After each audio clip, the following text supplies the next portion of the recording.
Saudara, Kabupaten Aceh Jaya menjadi salah satu daerah incaran warga, di mana daerah itu memiliki lokasi wisata yang tidak kalah dengan kabupaten lainnya di Provinsi Aceh, baik wisata alam maupun wisata bahari, sehingga banyak warga yang tidak bosan-bosan mengunjunginya. Berikut informasi selengkapnya.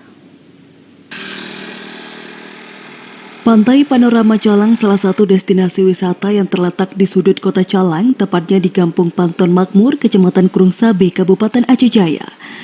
Di lokasi pantai ini setiap sore puluhan pedagang menjajal berbagai makanan dan minuman ringan, sehingga menambah kenikmatan sendiri untuk mendatangi lokasi pantai sambil menikmati sunset atau matahari terbenam yang diapit pulau-pulau kecil.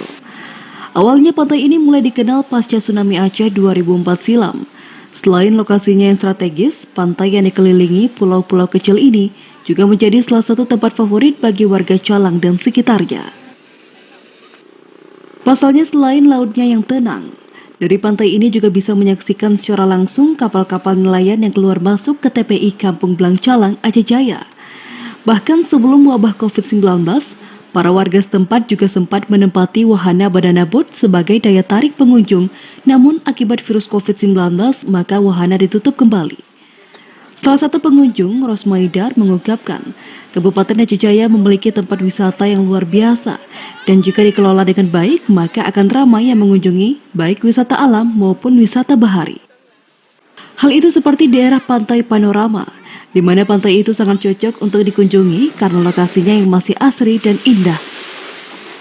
Aceh Jaya sendiri itu punya wisata yang luar biasa ya, karena pinggir pantai ini merupakan wisata yang paling indah. Apalagi di sini nih, pemandangan di sana tuh memang luar biasa.